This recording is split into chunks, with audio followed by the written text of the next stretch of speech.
Please please please अध्यक्ष महोदय, हमारे प्लीज प्लीज हमारे देश के आदिवासी क्षेत्रों, ग्रामीण इलाके और विशेष रूप से विमुक्त जातियों पीवीटीजी के मातृ मृत्यु दर एमएमआर की स्थिति बहुत ही चिंताजनक है। कुपोषण, स्वास्थ्य सेवाओं की कमी और दूर दराज के इलाकों में अस्पताल तक पहुंचना न होना इस समस्या को और गंभीर बना रहा है।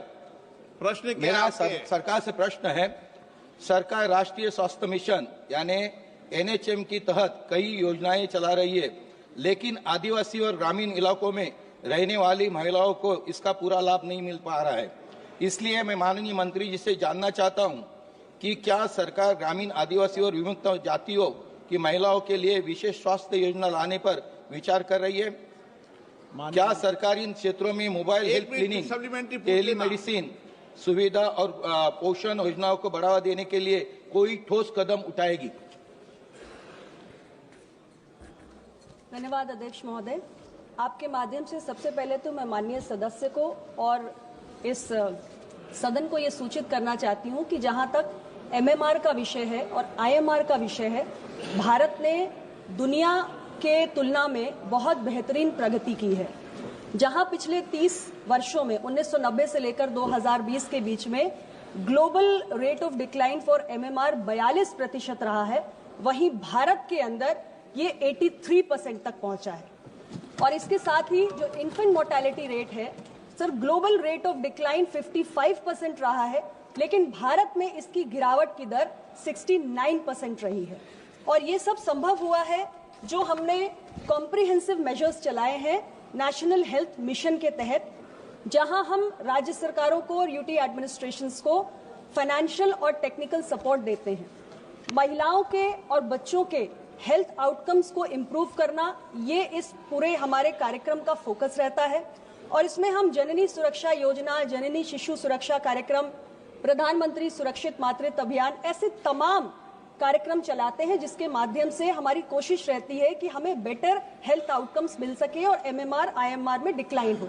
जो प्रश्न स्पेसिफिकली माननीय सदस्य ने आदिवासी या दूर दराज के इलाकों के लिए उठाया है, उसके संबंध में मैं उन्हें सूचित करना चाहती हूँ कि हमारे स्पेशल आउटरीच कैंप्स चलाए जाते हैं, जिसमें मोबाइल मेडिकल टीम्स भी इन दूर दराज के इलाकों में जाती हैं और जहां हम जो गर्भवती महिलाएं हैं उनको भी ट्रेस करते हैं, ट्रैक करते हैं। उन्हें तमाम जो सुविधाएं हम दे रहे हैं वो सुविधाएं उनको देने की कोशिश करते हैं। और उसमें बहुत सारी हाई रिस्क प्रेगनेंसीज भी होती हैं जो कई बार हम आइडेंटिफाई करते हैं, जिससे कि हम एमएमआर और आईएमआर को कम कर सकें और मैटरनल और इन्फेंट हेल्थ आउटकम्स को हम इम्प्रूव कर सकें। Honourable member please supplementary.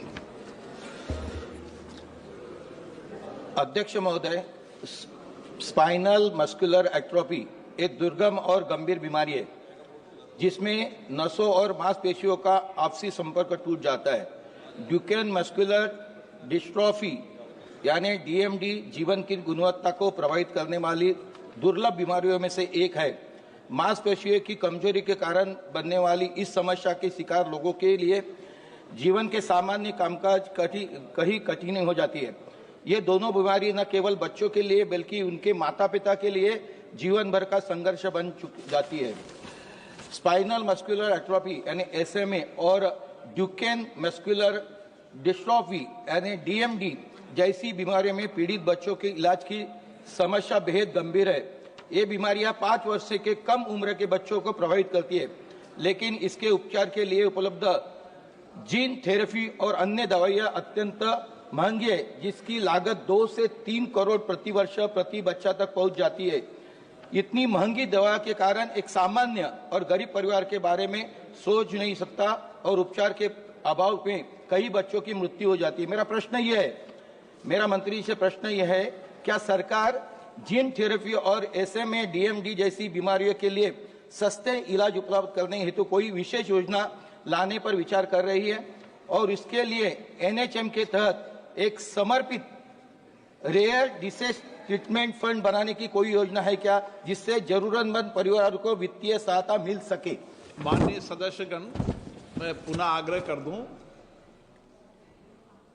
सभी नए पुराने अनुभवी आप अगर लिखकर भी लाए ना प्रश्न पूछने के लिए, तो संक्षिप्त में लेकर आए और माननीय मंत्रीगण से भी अपेक्षा रहेगी वो उनका संक्षिप्त में जवाब दे दें ताकि हम ज्यादा क्वेश्चन ले सकें। माननीय मंत्री जी। अध्यक्ष महोदय, ये जो प्रश्न है ये मैटरनल और इन्फेंट हेल्थ आउटकम से जुड़ा हुआ है। माननीय सदस्य ने जो प्रश्न पूछा वो रेयर डिजीज के मेडिसिन को लेकर है, ये इस प्रश्न से संबंधित नहीं है। मैं सिर्फ सदस्य को इतना ही बताना चाहती हूँ कि रेयर डिजीजेस के लिए हमारा अलग एक कार्यक्रम चलाया जाता है। अभी जो बजट आया उसमें हमने 36 ऐसी लाइफ सेविंग ड्रग्स और मेडिसिन हैं जिसमें कुछ रेयर डिजीज की भी दवाएं हैं जिनको हमने बेसिक कस्टम ड्यूटी एग्जेम्पशन दिया है। लेकिन और जो इनके सवाल हैं, जब आप अलग से मेरे साथ बैठेंगे तो रेयर डिजीज पे भी हम चर्चा कर लेंगे, लेकिन फिलहाल ये इससे संबंधित नहीं है। माननीय मंत्री जी थोड़ी बताएं, ये सारे सदन की चिंता है। नहीं, तो पहली बात तो ये है कि मैं माननीय सदस्य ने जो प्रश्न किया उससे ऐसी ध्वनि हाउस में आई कि जैसे ट्राइबल एरियाज में मैटरनल विषयों पर और एंटीनेटल चेकअप्स पर विशेष ध्यान नहीं दिया जा रहा है। मैं बताना चाहता हूं कि हमारा स्वास्थ्य विभाग और जो सभी प्रदेश हैं वह सब दोनों एक साथ मिल करके इसमें बहुत अच्छा काम हुआ है, जिसके बारे में हमारे मंत्री जी ने जवाब दिया कि हमारे जो MMR है, मैटरनल मोर्टेलिटी रेशियो, और IMR है, इन्फेंट मोर्टेलिटी रेट, और जो हमारा अंडर 5 मोर्टेलिटी है, ये ग्लोबल डिक्लाइन से कहीं ज़्यादा है, यानी दुगने से ज़्यादा हमारा डिक्लाइन है। और ये मल्टी इंटरवेंशंस के कारण ये हम कर पाए हैं। इसमें जैसे ट्राइबल एरिया की उन्होंने बातचीत की, तो बीजापुर, कोंटा, नारायणपुर, बस्तर, दंतेवाड़ा, गढ़चिरौली, ये सारे ट्राइबल डिस्ट्रिक्ट्स, उड़ीसा के ट्राइबल डिस्ट्रिक्ट्स, इनके भी अगर आप पैरामीटर्स देखेंगे, हेल्थ के पैरामीटर्स, तो जो MMR है, IMR है और अंडर 5 मोर्टेलिटी है, वह उसी तरीके से डिक्लाइन कर रहा है। इसलिए यह ध्वनि नहीं जानी चाहिए कि ट्राइबल एरिया इसमें का ध्यान नहीं रखा गया है।